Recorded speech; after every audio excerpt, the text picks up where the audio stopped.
I remember this. It was 2020. Rayshard Brooks shot, killed. City of Atlanta, whole city shut down. I got a call at 2 a.m. from a city councilman named Antonio Brown.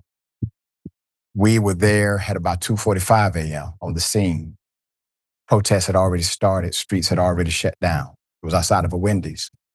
Put up the picture full mass. The cop that did this, that shot and killed a man who was running away,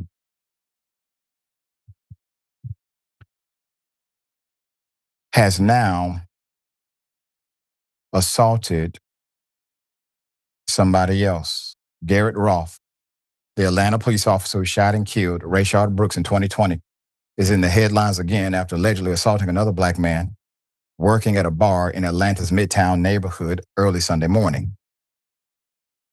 The Atlanta Police Department placed the officer on administrative leave again, with pay again, after the incident. Authorities say the altercation started after the officer's friend believed the bartender was overcharging for drinks. Witnesses told local news station WSB TV, Channel 2, that Officer Roth started the fight with the bar worker, Raphael Penrith, over the price of said beverage. But when the police arrived, they only arrested the bar worker. Officer Roth's attorney said the off-duty police officer was the victim. Once again, he's just a misunderstood police officer. He's the victim again. But witnesses who wanted to remain anonymous disagreed. They told WSB News that the officer's friend accused the bartender of overcharging for drinks. An argument followed, and Penrith escorted the two men outside. That's when bystanders say Officer Roth attacked Penrith. That's assault. He's off duty, has no right to do so. Quote, this man was just doing his job. He watches the door and makes everyone feel safe. And I just can't believe this has unfolded the way it has. And it's scary that law enforcement can do this. A witness said, this isn't the first time Roth has been placed on administrative leave. I'm taking you back to June of 2020. Here it is.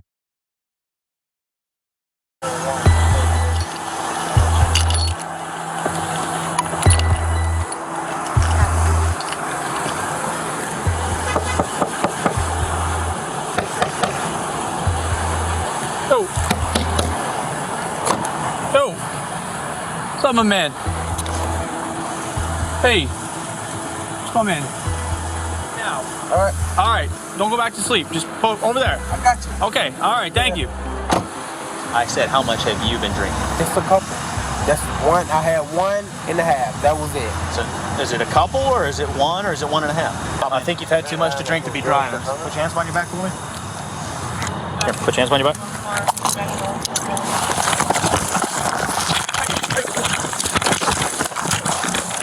Hey, stop fighting! Stop fighting! Stop fighting!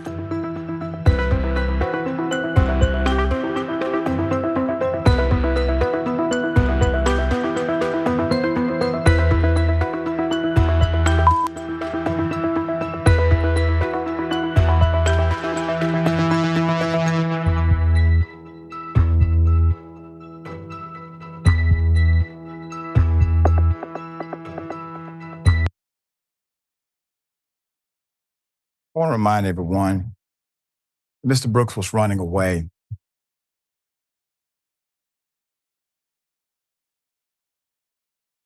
The cop had his license.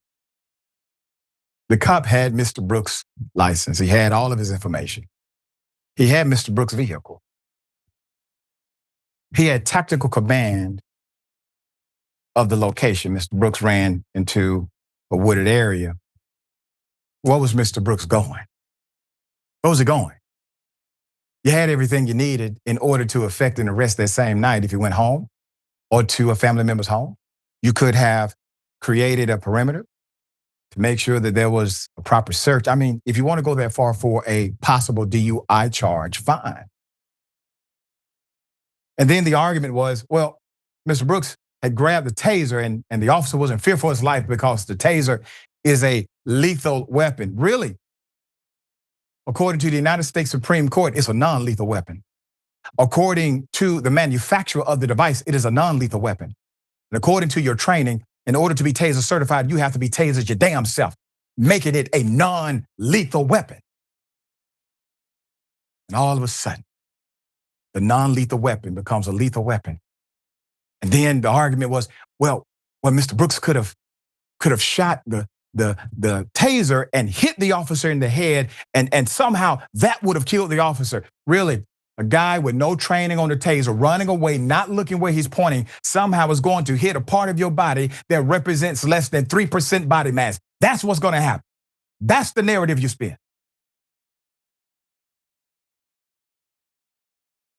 And now the cop has done the obvious thing that anybody who has been emboldened to shoot a human being who poses no actual threat, he is out of damn control. The APD first fired the officer. Myself and many others demanded that he be fired. I remember calling the district attorney at that time, and I said, I will be at the jail with a group of individuals waiting for him to be arraigned. They then reinstated him pending the outcome of the criminal charges against him. He did get charged. Rolfe was first charged with felony murder. He was first charged with felony murder. The DA of that time, Paul Howard, black male, did so. Directly charged him. Did not wait for an official indictment. Utilized an underutilized power of the district attorney's office to charge him. He lost his job because of it. He's a former DA now. Rolfe was charged with felony murder and 5 counts of aggravated assault, 4 counts of violation of oath of office, and 1 count of criminal damage to property. That's how the DA decided to charge, according to CNN. Body camera video shows that when they tried to arrest him, Brooks wrestled with the 2 officers, managed to grab Officer Devin Brasnin's taser. The video shows Brooks pointing the taser behind him as he tried to flee the scene.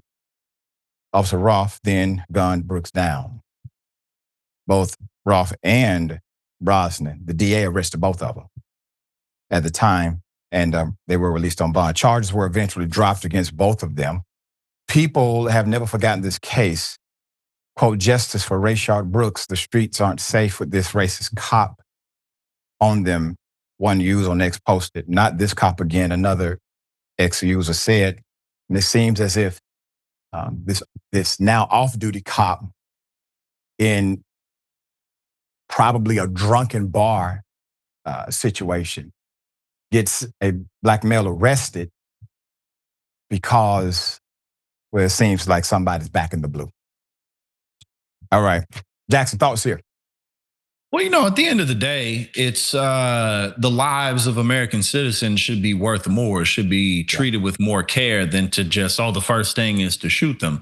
And also, we've seen plenty of examples of police officers diffusing situations that were either similarly as dangerous, maybe he had a taser, a knife, or even a gun, and they don't get shot, which shows that they do have the ability to have discernment. Now, this individual may not, which goes into the hiring process, and also the fact that consequences are important for just this very thing, so that people, whether it's you're in a position of law enforcement, or even if you're just a regular employee at Walgreens or something, consequences keep people in line. So that's above and beyond, especially for somebody who's supposed to serve and protect. They should adhere to even stricter consequences. Now, obviously, we know that that's not the case. But at the end of the day, our lives should be worth more, and we shouldn't feel like if we do anything wrong, they're gonna shoot me. If we do anything, don't resist. Like, sure, you don't resist, but the dude was intoxicated, so he wasn't in his right mind.